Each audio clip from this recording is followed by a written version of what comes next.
Es difícil presentar a una persona como Eudald, a la que todo el mundo conocéis y a la que yo conozco hace casi 40 años y que, bueno, pues además de un gran profesional es sobre todo un gran amigo, ¿no? Sí que quería hablar un poco de sus dos vertientes, por decir, bueno, bienvenida Rosa, muchas gracias por estar aquí. Es de Renfe, lo siento de verdad. Bueno, pues quería presentar a las dos protagonistas del libro que hoy presentamos. Por un lado, Eudald Carbonell, de todos conocido. Bueno, pues tiene su doble vertiente que yo diría que tiene un montón de facetas muy difíciles de explicar, pero sí que me centraría en su parte de investigación sobre la prehistoria, que sí que me gustaría recalcar que es una investigación vista desde el punto de vista humanístico, prácticamente una visión general y global que le permite tener un punto de vista tanto cultural como biológico, etológico incluso de la especie humana, ¿no? Y por otra parte su faceta de estratega, es decir, de plantear un proyecto y ser capaz de continuarlo hasta que llega hasta su final, ¿no? De alguna manera todo lo que es el proyecto Atapuerca parte de su cabeza y de los otros tres codirectores, pero de alguna forma la estrategia es un poco el hilo conductor del libro que vamos a presentar. No es un libro de divulgación como los que solemos leer de cualquiera de los tres codirectores, es un libro que excede la divulgación para acercarnos de una forma amena y divertida a lo que es un proyecto en el que hay unos programas, hay unas estrategias y hay unas formas de conseguirlo. Y yo creo que esa es la novedad del libro. Y si es tan ameno y tan entretenido, yo creo que es labor de Rosa Tristán. Rosa Tristán es periodista, empezó hace mucho tiempo en el diario El Mundo y en el diario Independiente, entre otros, pero poco a poco se fue decantando hacia la divulgación científica. Y también muy relacionada con el mundo sostenible, ¿no? Un poco la ecología y qué estamos haciendo con nuestro planeta. Fruto de esta unión es lo que es este libro, que yo creo que merece la pena leerlo porque es otra parte de la historia de Atapuerca después de las muchísimas que hemos visto en otros libros que han publicado muchos miembros del equipo de investigación de Atapuerca, y de alguna forma se entiende por qué el equipo de investigaciones de Atapuerca en el año 1997 consiguió el Premio Príncipe de Asturias a la investigación científica y técnica. Así que muchas gracias, Rosa, espero que hayas descansado y ya puedas participar. Como siempre, el formato es, ellos van a establecer un diálogo, durará poquito porque luego es vuestro momento para preguntarles todas aquellas dudas que os surjan, ¿vale? Pues bienvenidos. Y que tengáis tiempo de ver el fútbol, claro. A los que os guste. Sí. Vale. ¿Nos sentamos ya? Sí. Sí. Ya está. Te lo puedes poner en algún sitio, en el pantalón así que sí, ahora me lo hago. Vale. Pues sí. Bueno. In extremis, pero lo he conseguido. Bueno, pues nada, Eudald, aquí les vamos a contar un poco, ¿no?, cómo empezó nuestra historia con este libro. Así que yo creo que, bueno, una buena forma de empezar a lo mejor es, yo quería contaros un poco, ¿no?, cómo conocí yo a Atapuerca y por qué llegamos a tener esta relación como para embarcarnos en hacer una obra juntos, ¿no? Y la verdad es que empecé a escribir de ciencia hace ya bastantes años, como bien decía Aurora, en el diario El Mundo, que fue el primer periódico además en hacer una sección de ciencia diaria, y desde el principio a mí la paleontología me atrajo especialmente, todo lo que tenía que ver con la evolución humana. Y el primer yacimiento que conocí, pues empecé a lo grande, porque conocí a Atapuerca, haciendo un gran especial que estuvo y todavía se puede ver en elmundo.es, que se llamaba El Primer Europeo. Y ahí tuve la ocasión de conocer a lo que es, pues, prácticamente todo el equipo de Atapuerca, y poco a poco se convirtieron un poco en mis maestros, porque la verdad es que los periodistas escribimos de muchas cosas y nos cuesta a veces darle el salto, ¿no?, a comprender exactamente el lenguaje ese científico en el que nos cuentan los artículos científicos sus hallazgos. Y bueno, a raíz de esa relación, empecé a venir a Atapuerca todos los años a contar las novedades que por aquí se estaban dando, para contárselas al resto, ¿no? Y bueno, ahí nos conocimos más. Eudal y yo era una fuente mía de información fundamental para mis artículos. Y bueno, en 2014 me llamó y me propuso que si quería escribir un libro con él, que en principio no iba a ser los 40 años, porque lo pensamos antes de que se fueran a cumplir los 40 años, pero que fuera un poco como su historia, o sea, la historia de este proyecto a través también de sus experiencias, ¿no? Bueno, la verdad es que ha sido un reto fascinante el hacer este libro. Nos ha llevado más tiempo del que en un principio habíamos planificado, porque bueno, por distintos asuntos, pues los dos estábamos embarcados también en otros proyectos, y así llegamos, casi sin darnos cuenta, a los 40 años, ¿no? Desde el 2014 al 2018, ¿no?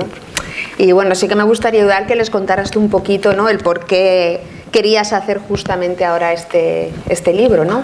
Yo creo que además hoy es una ocasión muy especial, porque es especial para mí, ¿no? Probablemente no haremos, Rosa, ya haremos libros, pero probablemente otro libro de Atapuerca como este es difícil, porque no volverán a pasar 40 años, entre otras cosas porque nos quedan al equipo director 5 años para jubilarnos del proyecto. Pero es muy especial, porque de la misma forma que cogimos la amistad con Rosa, aquí en la sala hoy, aparte de muchos miembros del equipo, que hemos trabajado muchos años juntos, con algunos de ellos hasta 40 años, 30, 20, pero también muchos amigos del proyecto, que para mí, amigos quiere decir gente que no ha estado en la excavación, amigos y amigas que han estado colaborando con este proyecto. Y después también muchos amigos de la zona, de la tierra, y este conjunto de gente, yo siempre digo, es lo que ha hecho posible el libro. Seguramente, si yo no hubiera conocido a través de sus visitas, no hubiéramos hecho con Rosa el libro. Y realmente yo quería hacer el libro que hemos hecho con Rosa. Y precisamente escogí a una periodista como Rosa porque yo conocía, obviamente, después de dar mis opiniones, lo que escribía no solo sobre Atapuerca, sino sobre la ciencia en general. Y me interesó enseguida su forma de escribir, la forma de pensar, la forma de dar las noticias, las opiniones que se daban en estas noticias.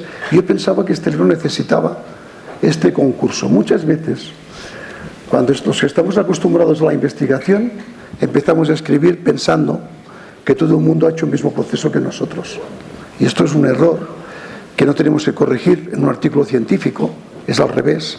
Pensad que los artículos científicos que podemos escribir, los mejores pueden ser citados en la historia 800 veces y otros 50, 100 veces.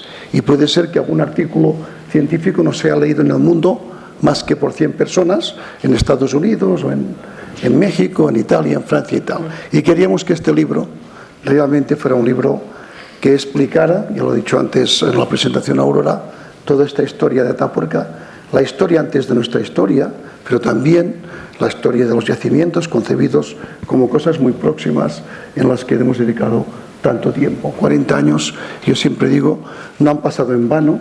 Yo pienso que en estos 40 años las generaciones de jóvenes que han nacido han tenido ya la oportunidad de tener este conocimiento, y lo que queríamos precisamente para empezar era explicaros todas estas cuestiones para que veáis que estamos muy próximos y queremos que estéis próximos a toda esta historia. Una de las partes que yo menos conocía de Atapuerca, y creo que en general el público menos conoce, porque sí que es verdad que en los medios de comunicación, y bueno, más estando aquí en Burgos, donde además está este estupendo museo, está la Fundación Atapuerca, están sobre todo los yacimientos, ¿no? Pero hay una parte de la historia de Atapuerca que para mí era totalmente desconocida, muy desconocida, y era la historia más que la prehistoria. O sea, cuanto más alejado mejor lo conocía, y sin embargo al hacer este libro he podido conocer a personajes, ¿no?, como Felipe de Ariño, Francisco de Zúñiga, o sea, gentes que en el siglo ya XVI, XVII empezaron a ver que ahí al lado había una cosa que podía tener valor, ¿no? Y bueno, esa parte de la historia que es muy desconocida sí que también la dedicamos en el libro un espacio bastante importante, porque es un poco poner en relación lo que hay ahora y lo que ha pasado en los últimos siglos con lo que pasó en los siglos anteriores, ¿no? Yo creo que eso es una aportación también, que todo ello, por supuesto, gracias a todo el equipo, ¿no?, que forma parte del proyecto, y porque es lo que hemos usado para la documentación. Yo sobre todo a Eudal, que es la mejor fuente que se puede tener, y también a otros muchos trabajos, ¿no?, que han sido necesarios para hacer el libro. Entonces sí que también, aparte de toda esa parte de la prehistoria, dedicamos un espacio del libro a contar todo lo que tiene que ver con la historia, ¿no?, de las cuevas que hay ahí. Además, yo pienso que muchos de vosotros, y estoy convencido que de jóvenes, lo sabemos porque continuamente tenemos pues amigos y amigas de Burgos que yo cuando era pequeño veníamos con la bicicleta, íbamos a Ibeas, entrábamos a romper las estalactitas que colgaban del techo de Cueva Mayor. Yo había visto un hueso. O sea, todo el mundo tiene en su memoria del sistema la existencia de estas cuevas. Como he dicho muy bien, fijaros que hay un grafiti en la Cueva del Silo, que está en la entrada, en la Campa, que es de 1444, o cosas, como decía ella, interesantísimas, como fue toda la entrada aquí en tiempos de Carlos V, o como Felipe de Ariño, como los ilustrados de Burgos se habían dado cuenta de la importancia que tenía ya esta cueva, y decían, textual, de los textos estos de Felipe de Ariño, que es una persona que no se le ha hecho en un reconocimiento como se debería hacer, empieza y dice en su texto, esto es una maravilla del mundo. Entonces Brugal dice, esto es una maravilla. Y dice, seguramente en el futuro vendrán arqueólogos inteligentes que lo apreciarán y que lo darán a conocer. Esto es un fragmento de la historia de lo que ha ocurrido. Podríamos continuar contando anécdotas y tal, pero yo pienso que, como hablábamos, por ejemplo, el grupo del Waze, las asociaciones, toda la gente que ha estado detrás de este proceso, yo pienso que sin toda esta concurrencia de gente, este proyecto no se habría llevado a cabo. Es la historia. La parte de la historia la podéis leer, porque hemos apreciado mucho los trabajos de Anaí y todo el mundo que se tocan buscando en archivos, para que tengáis realmente y sepáis que Atapuerca no hace 40 años, que en Atapuerca ya desde el siglo XV ya había personas que tenían interés en conocer este sistema. Y luego también la cantidad de anécdotas que trufan todo el libro, ¿no? Sí que me gustaría que recordaras algunas de ellas, ¿no? Algunos de esos momentos memorables, ¿no?, en la trinchera, ¿no? Por ejemplo, cuando en el estrato Aurora, que no sé dónde está. Aurora está aquí, o sea, que podría hablar ella directamente. Claro, lo podría contar ella directamente. De hecho, yo pensaba que iba a estar aquí y se lo iba a preguntar a ella, ¿no? Esos momentos, ¿no? ¿Cuáles son los que mejor recuerdas o los que...? Sí, la parte, como siempre decimos, la parte científica que lleva la publicación de los artículos científicos, que son lo que realmente es nuestro interés fundamental en reconstruir por ingeniería inversa toda la historia de la humanidad. Hay estos momentos en que te sientes, yo siempre digo, más humano. Es el momento en el que tú vas realizando toda una ilusión de conocimiento y que estos descubrimientos te lo ponen en plata. No sabéis, las personas que desgraciadamente no habéis tenido la oportunidad de hacer un descubrimiento, pues lo podríamos comparar como cuando te toca la lotería. La sorpresa ingente que tienes si has apostado, obviamente, como nosotros, por este proyecto. Y concretamente, yo me acuerdo mucho, por supuesto, del descubrimiento de Miguelón, pero el descubrimiento del antecesor, que fue la primera vez que científicos españoles daban nombre a una especie en la filogenia de nuestro género, cómo se produjo, ¿no?, las circunstancias en un proyecto que rivalizamos con los ingleses, que habían publicado en la revista Nature, que nunca se había encontrado asociado un micromamífero que se llamaba Memo Sabini, con herramientas y con restos esqueléticos de humanos, y que ellos habían encontrado uno, que era la arvícola kantiana, etc.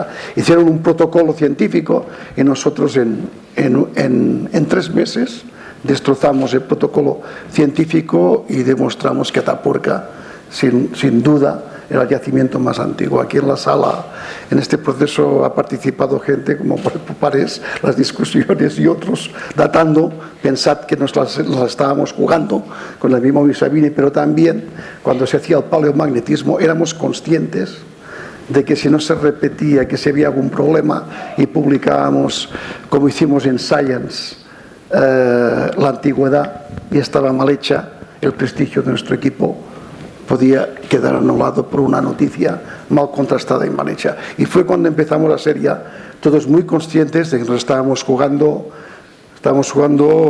muy duro, muy fuerte, que no podíamos cometer estos errores. Pero las horas, los ratos del descubrimiento, yo pienso siempre, lo digo por entre otras cosas, porque no puedes contener la emoción, esta emoción que muchas veces no está cuando está redactando un artículo precisamente para Science, para Nature, para Journal of Human Evolution o para estas revistas internacionales, que con 3.000 palabras tienes que explicar lo que haces. O sea, esta mezcla que nos humaniza, que son la capacidad lógica, estratégica, que se ha hablado aquí, científica, pero el sentir, el saber que el conocimiento también está imbuida de esta ilusión por hacer esta aportación social y por esta construcción.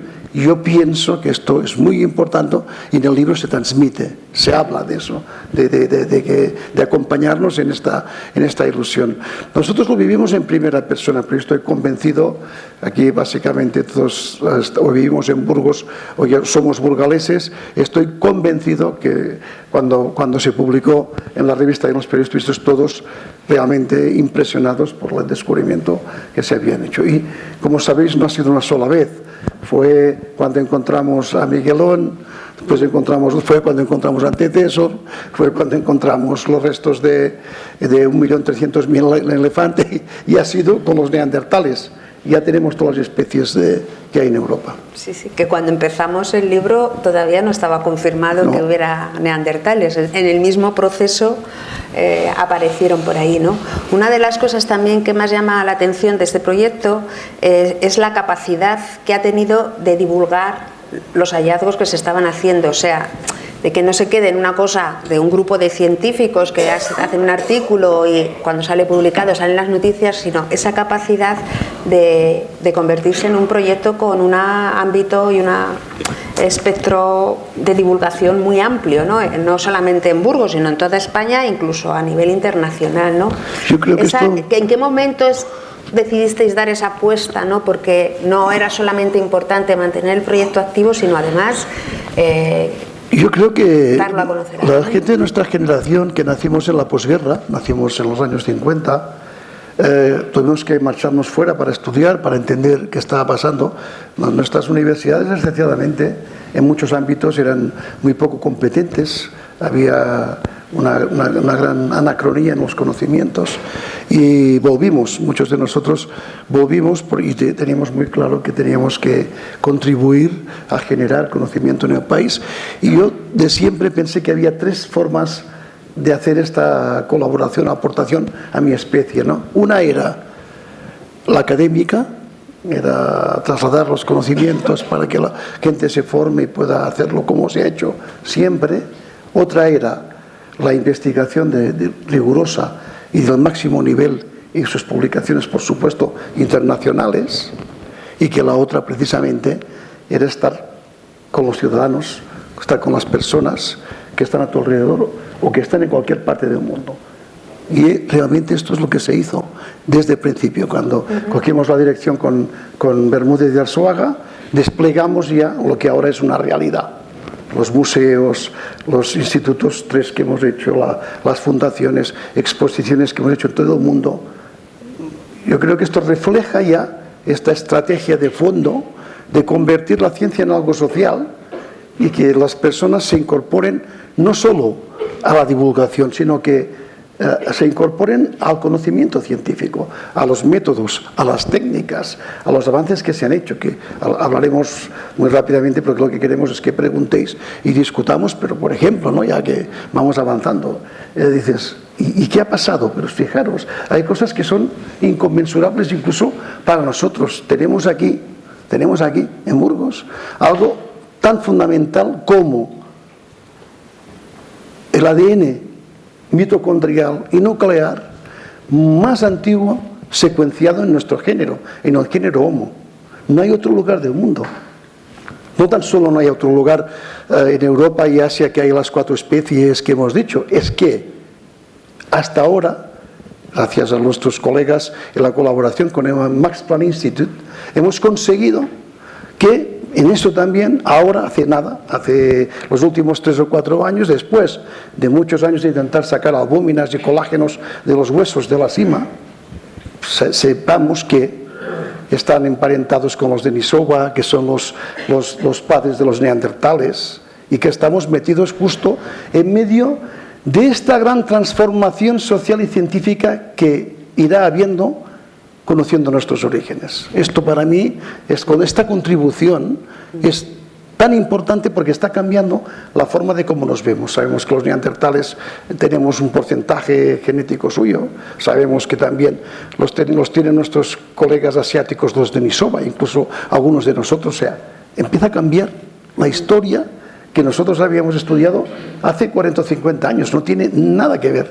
Si coges un libro de los que estudiamos nosotros en la universidad de los años 70 y coges una publicación actual, es que no tiene nada que ver, es como si estuvieras en Marte. Y esto nos ayudará precisamente a tener un conocimiento de nosotros mismos. No servirá tan solo para tener los restos que tenemos de homínidos aquí y admirar como si fueran obras de arte. Nos servirá para entendernos, para saber exactamente cómo la especie tiene que adaptarse al planeta, etc. Y para mí esto es importante. Por eso decías que esto pienso que ha sido una concepción de base ya. Rosa, no ha sido algo que dices en el camino, no. Esto teníamos cómo hacer país, cómo construir, dar conciencia, cómo participar para que este país tuviera lo que tiene ahora. Y estamos orgullosos y tenemos que estarlo todos. Pensar que en campos como el nuestro, en campos como los astrónomos y tal, somos realmente una potencia científica mundial por encima de países con mucho más dinero y con mucha más actividad científica ininterrumpida de hace decenas de años. Por eso que todo se mezcla. Sí, además que en unas condiciones que no siempre han sido buenas. No. Porque contamos mucho de los orígenes del proyecto y la verdad es que no fueron fáciles, ¿no? No. Llegaron aquí un grupo de jóvenes que digamos que se ponían a hacer una actividad que no se conocía mucho en la zona y con muy escasos recursos para poner todo esto en marcha, ¿no? O sea, ¿cómo fue un poco el dar el salto de repente de eso a lo que... Nosotros no éramos cuando empezamos con Emiliano Aguirre, precisamente este proyecto empezó a hacer operativo el 25 de agosto de 1978, que fue cuando yo me incorporé con Emiliano Aguirre, que había conocido un año antes, en el 76, en Morella. Pues era un proyecto realmente, como dice Rosa, con muy pocos recursos. Yo en alguna ocasión llegaba de Cataluña con el tren y dormía en la estación no la actual. Y bueno, pues tampoco ni para el autobús subíamos andando algunas veces y realmente muchas veces no teníamos transporte, teníamos que subir los materiales andando desde Ibeas hasta arriba, bajarlos y realmente, y bueno, estoy hablando cuando no existía aún ni la Junta de Castilla y León ni existía la estructura administrativa que existe actualmente en este país, ¿no? Que después ha ido cambiando y desde luego los primeros años existía una incomprensión obvia y lógica en estos procesos, pero la verdad es que yo creo que esta voluntad, el propio Emiliano Aguirre lo había formulado como un gran proyecto que ha acabado siendo no un proyecto, sino que ha acabado siendo un programa. Pero cuando yo a los jóvenes lo hablo y se les ha de explicar la historia, piensan que Atapuerca siempre ha sido con museos y con medios no ha sido así.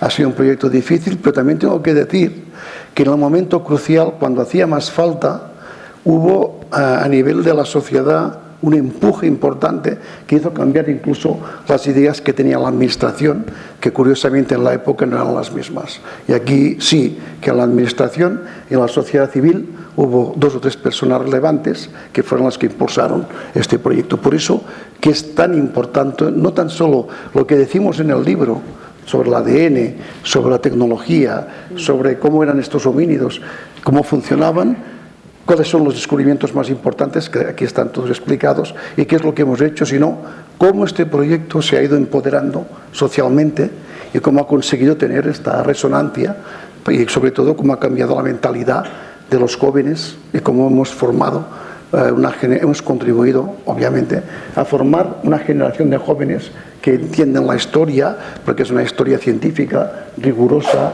lógica, pensada, dinámica y que está basada en mucho esfuerzo, en mucho trabajo, en análisis, etcétera. De hecho, ha sido una escuela para muchos científicos que ahora están trabajando en otros yacimientos, en otros lugares. A mí me preguntan muchas veces qué es lo más importante que hemos hecho este equipo, ¿no? Yo siempre he dicho que probablemente lo más importante que hayamos hecho, sin duda, es formar a generaciones de investigadores que ahora están en todo el mundo, que desgraciadamente, porque la crisis económica pues ha afectado un proceso que se había consolidado, pero que una cantidad de investigadores e investigadoras que, bueno, seguramente, yo estoy convencido, sin Atapuerca, sin este proyecto, la historia en este ámbito de nuestro país hubiera sido muy distinta. Es por eso que lo que estamos hablando es muy general, es muy holístico. Hablamos desde la población, desde la red de gente, de la formación, de los métodos, de las técnicas, de los descubrimientos. Y yo creo que todo esto es algo... Y ahora tenemos que hablar de la importancia económica de este proyecto para la región, pero también de la importancia social, cómo está cambiando y por eso que socializar la ciencia quiere decir también entender la sociedad, que a mí esto es muy importante, ¿no? Actualmente tú tienes acceso a las redes, todos podéis entrar en la red y podéis encontrar información de Atapuerca, la que queráis. La capacidad craneal de Miguelón, la capacidad craneal de la antecesor, de dónde se sacó la muestra para hacer el análisis nuclear de la cima de los huesos, el canibalismo, cómo se ha podido demostrar el canibalismo más antiguo de la historia, los yacimientos, las secuencias estratigráficas, cómo los núcleos cosmogénicos permiten datar y saber la cronología que tiene un hueso, cómo el blanqueo del cuarzo nos permite también confirmar si esas dataciones son las que hay, qué temperatura había, sabemos las temperaturas que han habido en Atapuerca desde hace 1,5 millones de años, yo os puedo decir, el clima, las plantas, la geología, la intensidad que podía tener el viento, la humedad. Claro, todo esto es un conocimiento ingente y que podríamos estar aquí horas y horas. Y de hecho, nuestra colega María Martirón, la directora ahora del CNIE, pues la asignatura que hacía del college en Londres era sobre Atapuerca. Atapuerca te permite hacer, no un curso, hacer un programa, hacer varias asignaturas de muchos aspectos de la evolución humana. Y esto sí que es un motor, no es que haya... También conocéis, porque aquí también lo estamos citando, Atapuerca es el yacimiento arqueopaleontológico con más publicaciones de la historia. Hablo de publicaciones, por supuesto, en el SCI, que son las publicaciones indexadas, que necesitas comités y referencias para poder publicar y analizar los artículos. Quiere decir, yo creo que esto, la dimensión como estamos aquí entre amigos y amigas, es lo que tenemos que valorar. Y en el libro yo pienso que hay toda esta historia de 40 años y también la parte de los descubrimientos y con mucho detalle los yacimientos, porque no olvidéis, y esto lo dice siempre José Mari Bermúdez, que sin los yacimientos, todo esto, todo lo que ha ocurrido, toda la formación, toda la información no existiría. Sí, sí. Sin los yacimientos y sin ese equipo, ¿no? Porque una de las cosas que sí que tuvimos claro, ¿verdad?, desde el principio es que no solamente íbamos a contar los hallazgos, que es lo que se suele contar, sino cómo se llega a eso, porque muchas veces nos quedamos, se ha descubierto esto y se sabe que tiene esta edad, pero se sabe mucho menos de el proceso científico que lleva hacia eso, ¿no? Todo el trabajo que hay detrás para llegar a esa conclusión, y yo creo que también es una parte ahí que decidimos apostar por ella, ¿no? en el libro, ¿no? el contar esa trastienda, ¿no? de la ciencia, todos los métodos de datación, desde los más primitivos hasta los que se utilizan ahora, los que se usaban hace 40 años y ahora que no tiene nada que ver. ¿Te acuerdas cuando hicimos el índice enseguida? Nos dimos cuenta de que estaba todo, vamos a ver todo, está todo tocado, es imposible explicar a Atapuerca, necesitaríamos una enciclopedia, pero de las de verdad, no una enciclopedia como la británica, una enciclopedia del tiempo de los ilustrados franceses, pero sí que quisimos que todo fuera tocado, todo, es decir, los micromamíferos también, que hubiera una pincelada de cómo se hace, cómo se trabaja, que micromamíferos, por supuesto, de campos que normalmente son campos que muchísima gente no utiliza ni hace trascender. Yo pienso que sí, que eso tuvimos la idea de que fuera realmente como una micro enciclopedia de conocimiento, aparte de...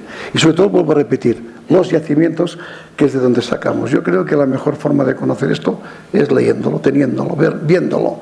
Es un libro que lo puedes tener para consultar, en el sentido de saber que no es un libro para, yo diría, para tener como manual universitario, porque el interés, hemos hecho otros que lo son, pero sí que es un libro para saber, a ver, ¿esto cuándo se encontró? ¿En qué yacimiento se encontró? ¿Y qué importancia ha tenido? Yo creo que leyéndolo es donde podéis... Y lo que es más importante, yo pienso, Rosa, es que los que estáis aquí, que conocéis el yacimiento y que todo, pues lo que queráis preguntar, que esto es muy difícil de preguntarlo en la red, porque la red está agazapado todo, pero que cosas que queráis saber, cosas que tan, yo pienso que es una oportunidad, Rosa, de que, y así completar, porque no se trata de irnos repitiendo y hablando y discutiendo. No, para nada. Yo creo que sí, que ya os podéis hacer un poco idea de cómo es Atapuerca 40 años inmersos en el pasado, y vamos, que os dejamos el micrófono para que todas las preguntas que se os ocurran, aquí estamos. A ver quién rompe el hielo. Mira, aquí está Martín. Gracias.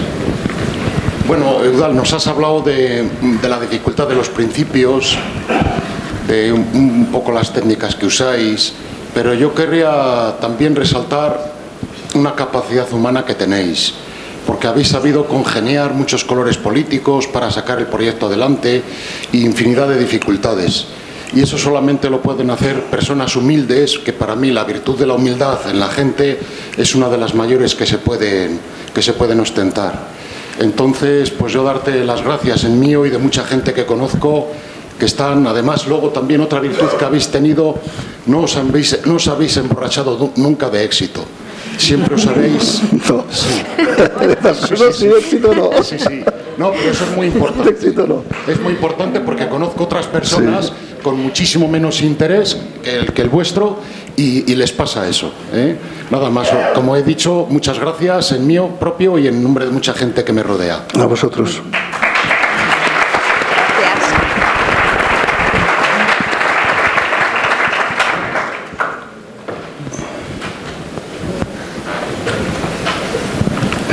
Que me dé el micrófono Aurora. Un aplauso, por favor. Aurora. Por favor. Yo conocí a esta gente cuando yo tenía pelo, al año 1992. Yo era un periodistilla que empezaba en Burgos y empecé a escribir cosas que esta gente empezaba a encontrar ahí en la Sierra de Atapuerca. Y mi pregunta es, por no recuperar, ¿qué parte de ese conocimiento que vosotros ahora tenéis se aplica en la investigación de yacimientos de otras partes del mundo? ¿Qué cosas que vosotros habéis determinado que se hacen así las están aplicando en otras partes del mundo? ¿Qué hemos determinado en Atapuerca que se tiene que hacer así para que sea estándar en la investigación del género Homo, etcétera? ¿Quieres contestar tú?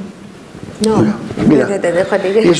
Esta es una pregunta de un gran interés. Pero te voy a no contestar por la utilidad, sino por algo que todos conoceréis. Un amigo nuestro que dirige un equipo muy importante en Marruecos, Jean-Jacques Coublen, que también está en el Max Planck Institute, colega francés.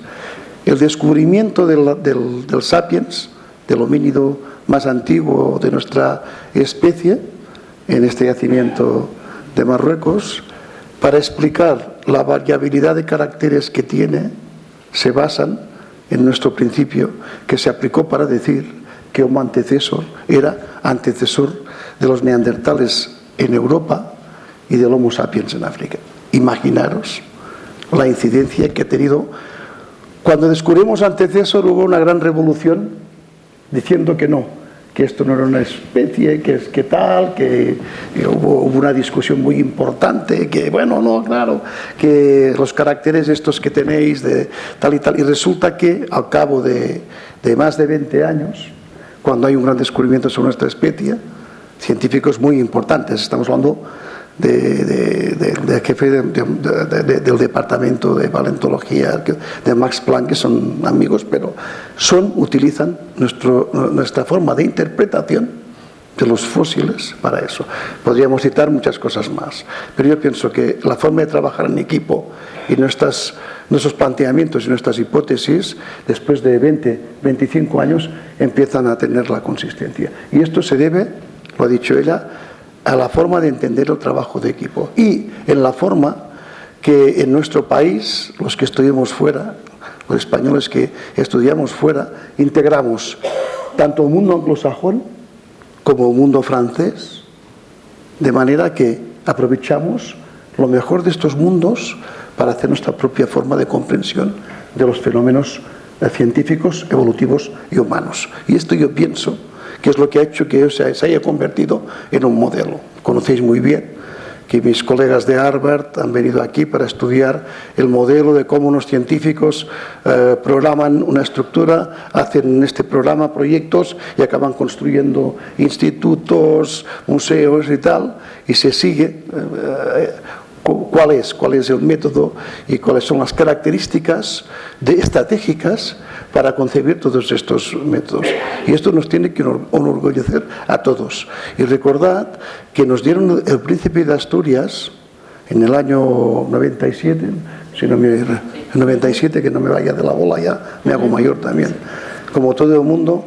En el año 97 es la primera vez que daban un premio científico a un equipo, porque nosotros quisimos que esto no fuera individual, que fuera ya una característica de nuestro país, el trabajo en equipo, que ahora todo el mundo habla, pero nosotros fue una característica, y eso también, el sentido de trabajo horizontal, aunque haya dirección, yo creo que también se ha exportado en muchos programas. Yo quería añadir que también el sistema de gestión de lo que es el sistema Atapuerca, al museo nos solicitan constantemente conferencias y datos sobre cómo somos capaces de unir a científicos, políticos, investigadores, divulgación en un conjunto armónico, que es lo que intentamos y que creo que estamos consiguiendo. O sea que sí que es un modelo exportable. Bueno, y con mucho trabajo, ¿eh? También, sí, es que la humildad implica trabajo.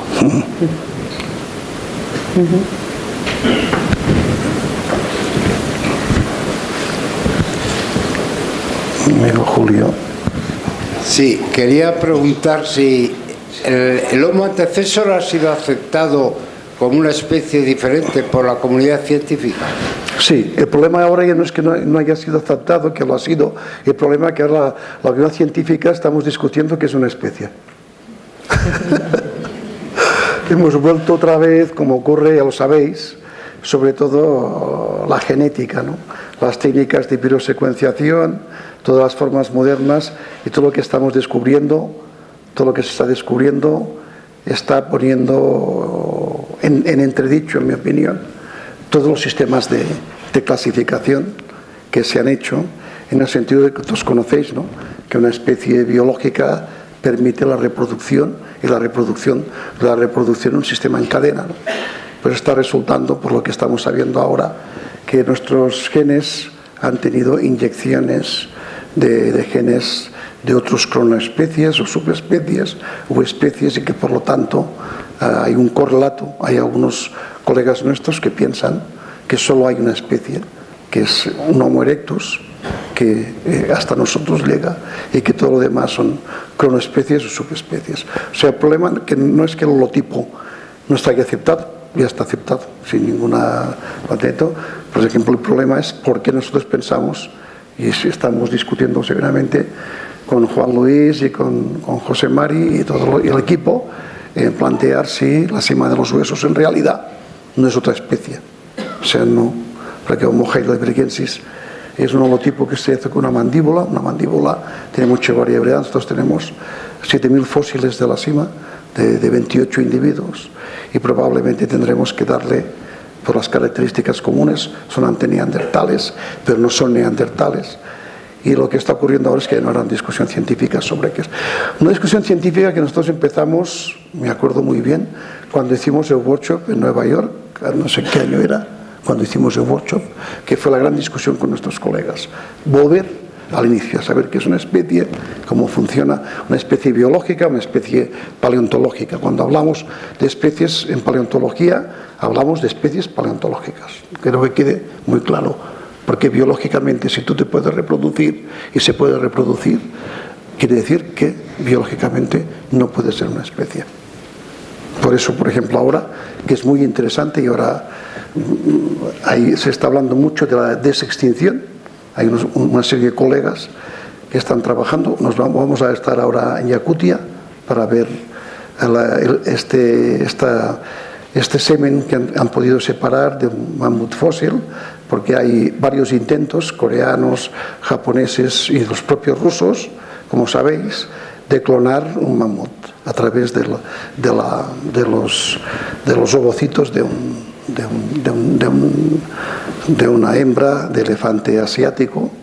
Y que, bueno, cuando se habla de desextinción hay toda esta ciencia ficción que se podría clonar un neandertal, etcétera, etcétera. Es decir, que la ciencia, todo lo que puede pasar... Clonar un neandertal. Bueno, esto es lo que, éticamente ya sabéis que toda esta cuestión, pero hay técnicas de reproducción, hay técnicas actuales que permiten, pues como lo hacen con el vaciado de los óvulos, que permitirían hacer grandes cambios. Esto también está en la genética, en los estudios genéticos, que es una de las ramas que yo creo que ahora en Atapuerca están apretando más y nos están dando resultados, yo diría, impresionantes y colosales. Y esto sí que es algo que tenemos que decir. Por lo tanto, Julio, todo está en movimiento. Que es lo bueno que tiene la ciencia, que no hay dogmas. O sea, anteceso no está en duda, lo que está en duda es todo.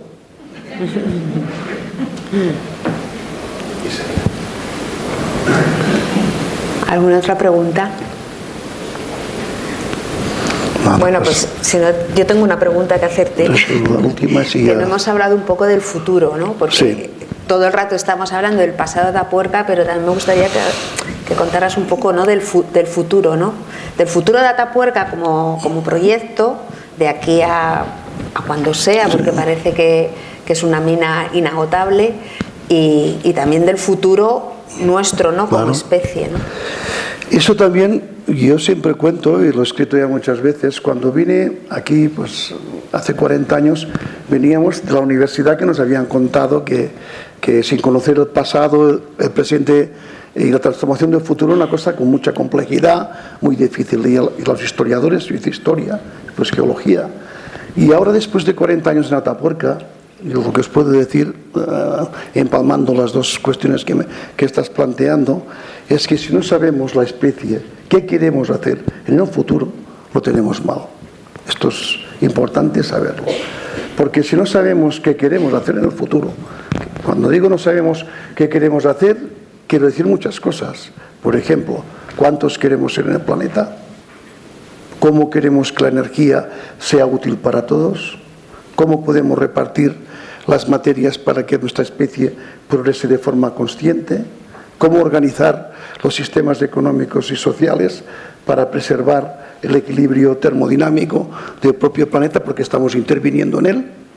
¿Cómo queremos el futuro de nuestros hijos, de nuestros nietos y bisnietos? ¿Qué mundo les dejaremos si realmente, ahora que podemos monitorizar el planeta y tener sus datos, no los utilizamos de forma consecuente, de forma rigurosa, de forma coherente, de forma humana?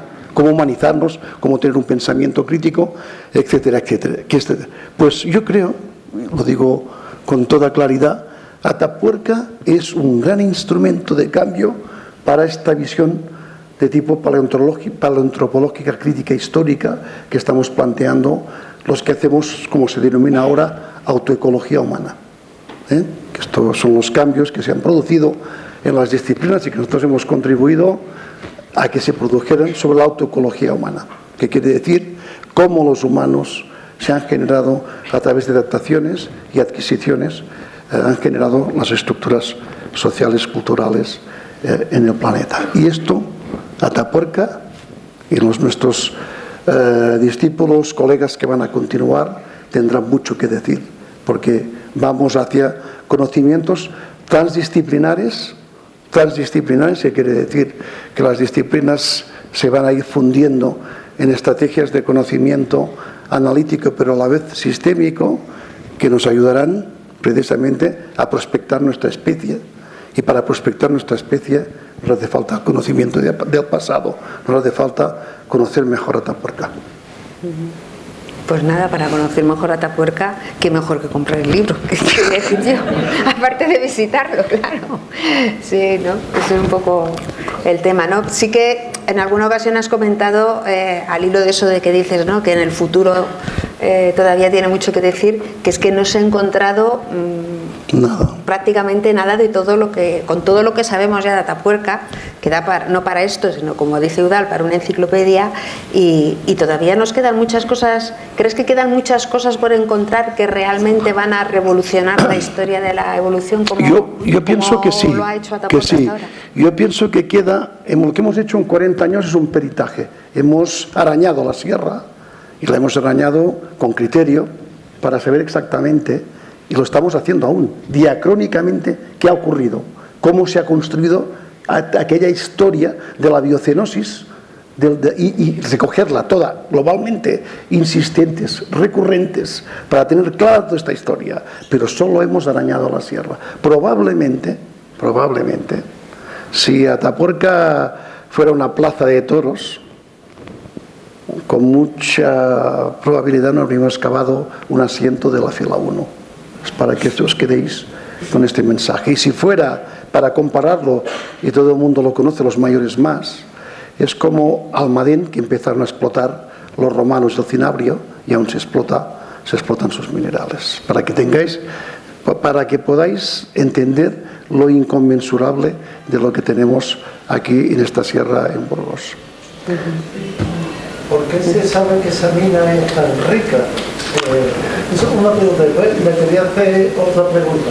Aunque ha pasado poco tiempo, ¿somos más o menos que cuando usted escribió su célebre libro?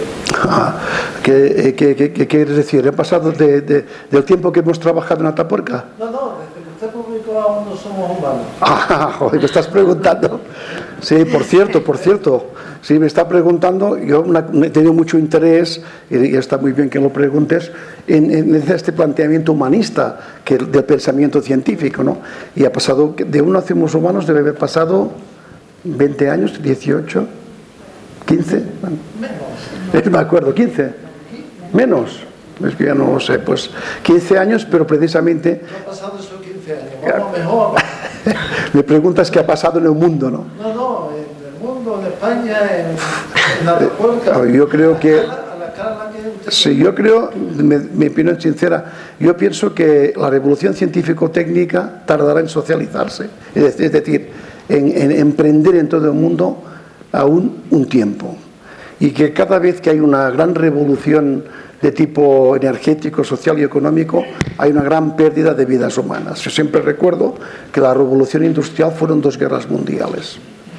Pues yo ahora estoy convencido que socializar la energía y los temas de tipo que van a transformar la economía, las sociedades, la geopolítica, la estrategia, va a provocar realmente una crisis muy importante que, por supuesto, estoy convencido que nuestra especie va a solucionar, pero hay amigos microbiólogos que dicen, algunos, por ejemplo, el fundador de la teoría de Gaia, que él dice, en su opinión, que nuestra especie probablemente se extinga en 1 milenio o no más de 1 milenio. Es decir, hay muchos escenarios posibles y probables, pero yo pienso que no.